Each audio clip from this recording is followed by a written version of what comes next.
that is all, that's all love right there. That's a Detroit 466 motor. Thomas International.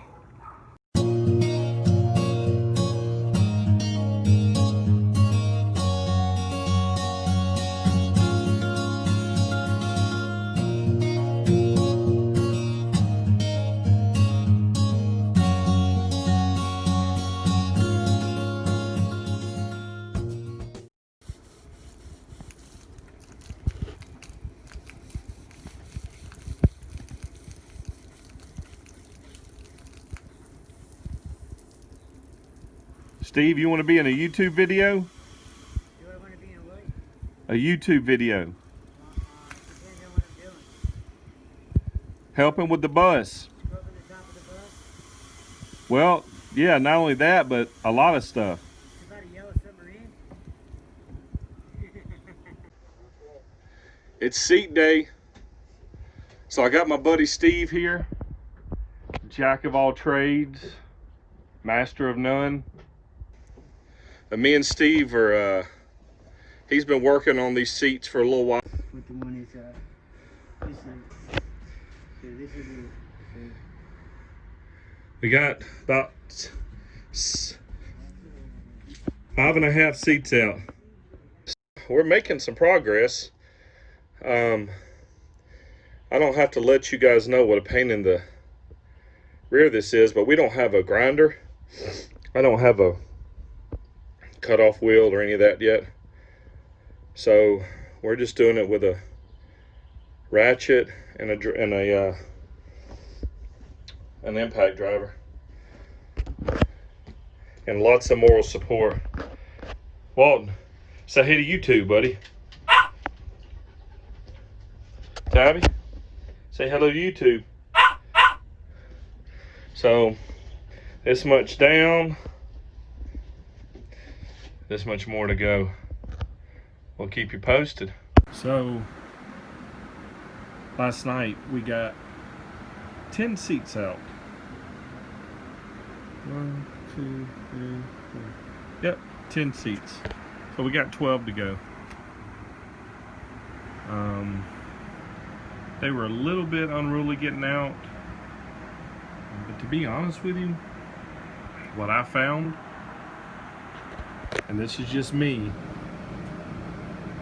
these things come out quicker by hand than they do using a impact wrench. I know that sounds crazy, but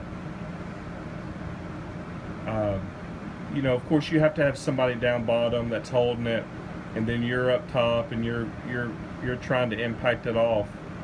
But we kept having problems with the impact wrench, trying to strip the bolt. We also broke a I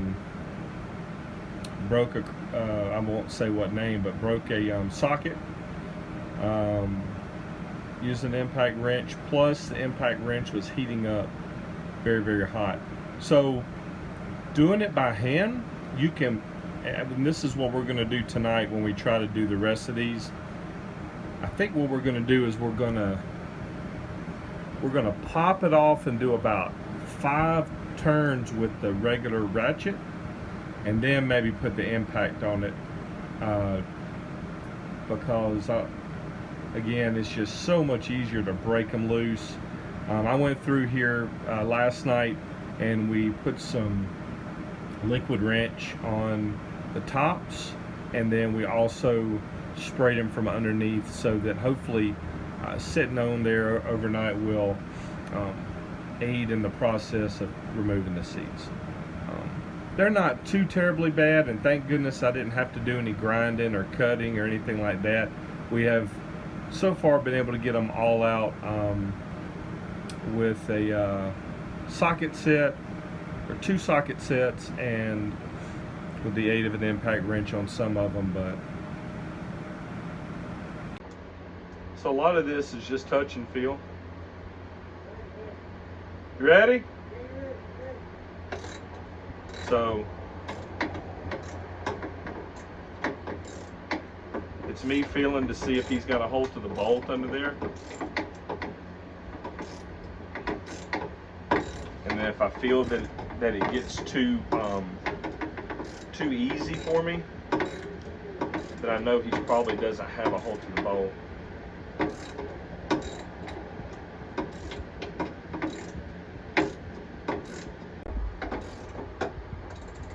Let me know when you're ready.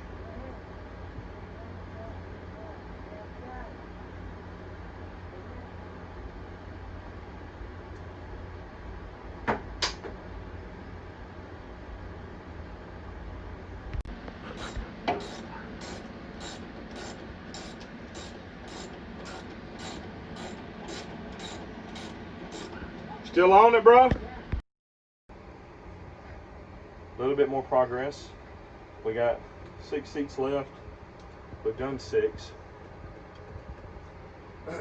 Tonight. What's that? You ready? So what we found, it's just easier to use this. We sprayed some liquid wrench on the top and on the bottom last night. And now with the glorious communication that me and Steve have, he's gonna either scream at me or knock twice really loud, and that will tell me to start screwing. Oh hell, that one's already almost undone, bro. Are you on it?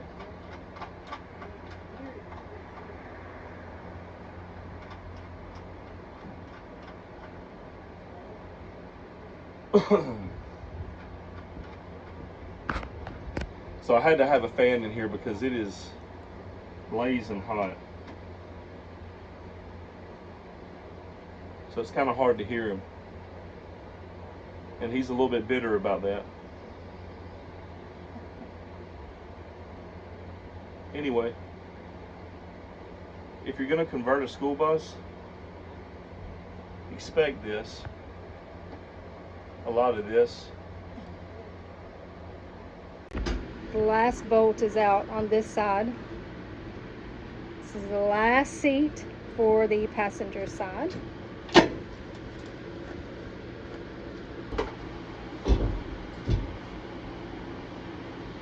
move pretty good for a fat boy, don't I? Passenger side down. Passenger Look, side. Hammer, I am hammer. Just put it in the mix. That's a Roger Rabbit, wasn't it? Okay, stop. Yesterday we got all the seats out. So as you can see, there's a lot of little crumbs and gum wrappers and just all kind of stuff up against the walls and the corners and on the floor. We also got that middle piece of the mat unscrewed and pulled out. That's basically just 2 little plastic rails. They go in and hold it in. You take the screws out on both sides, pull those out, they come out easy. And then hopefully, if you're lucky, that part of the floor will come out easy. There is some adhesive on it, so it is a little bit sticky and it breaks about every 3 feet. So you have to then put a crowbar under it and just tap it a little bit and get it up where you can pull it. So right now, today is just general cleanup. Dr. Stephanie to the ER, Dr. Stephanie to the ER. Miss Stephanie is gonna go ahead and she's gonna get all these crud off the walls. And then we're gonna Floor removal. we're gonna see if Mr. Walton here can go ahead and pull the floor up for us while we sit back and have a cold drink of our choice. Now we're gonna go ahead and pull up this rest of this rubber floor. Then we're gonna start pulling all the trim off the bottom here. And then we're gonna go all the way back, all the way around, and probably hit that heater. And then coming on around next to Stephanie here, we've got fortunately we got metal floors, so we don't have any rods in the subfloor to pull up. And we're just gonna get in here and pressure wash everything and then sand any of this little bit of surface rust. You can see it's not much. Here, and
we got Steve the Machine on here. You know my body never known.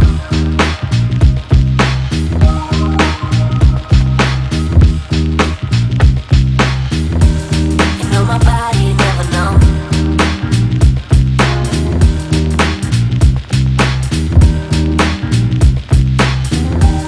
You know my body never known.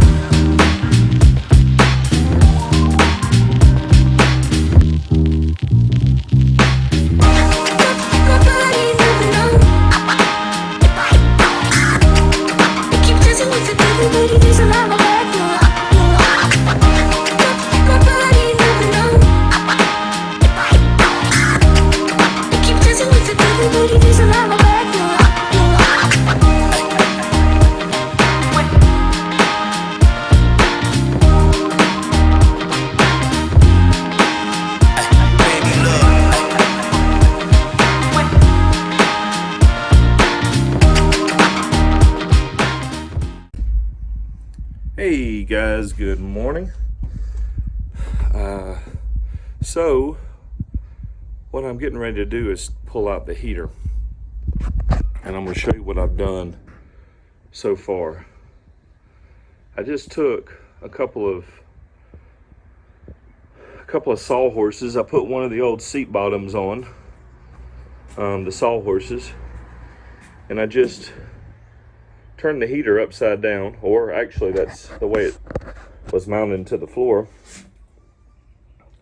And this particular one has an elbow on it. So I just loosened the elbow, put the bucket under here, and so drained that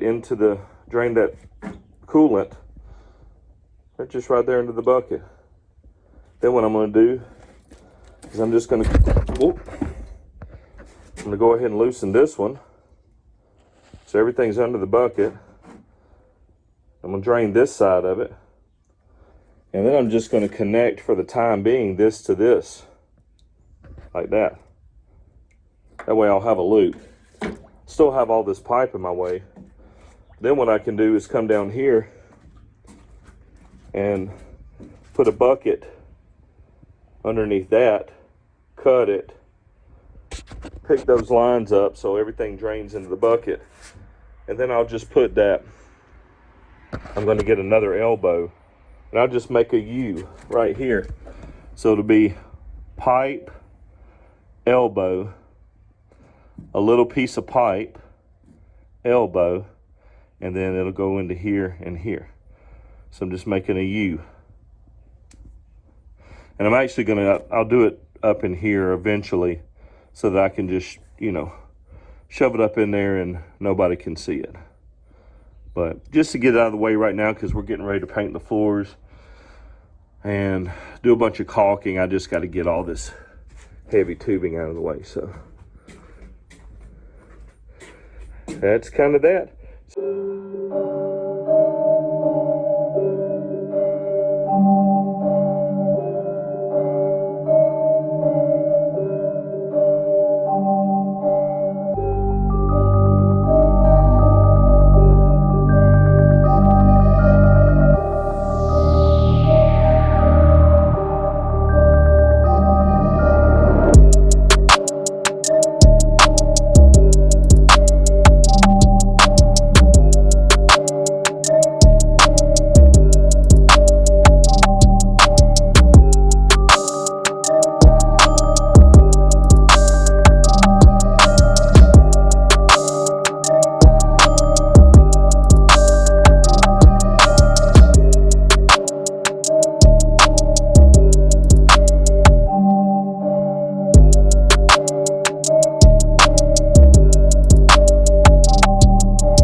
just an update on what we've got here. So I went ahead and cut the heater hoses, and I've got them running together for circulation. And I've gone ahead and cleaned the floor one more time. I got a few little bitty dribbles, not many, a few drops of the antifreeze on the floor, but just to made me feel uncomfortable for it sitting there. So I just went ahead and scrubbed everything out with soap. Went ahead and pulled this little piece up because, you know, we'll be hardwood flooring all the way to that, and probably, I don't know, maybe just to that, not really sure yet. So pulled that up, and there was a little bit of rust spot, so I went ahead and wire brushed it, and I'm letting everything dry. And as you can see, I also set me up a little workstation. It's not the most organized thing in the world right now, but it'll give me a place to put everything instead of keeping it all in the front where I have to walk in every day. So that's kind of a nuisance to walk in and have to step over all my tools and everything. So that's pretty much an update. I went ahead also and I topped off the radiator with the extra fluid. But of course, I need to crank the engine to get it to circulate. Now, since I don't have my air lines hooked up, I'm not sure if that has anything to do with it, but I'm going to go ahead and try to crank it, and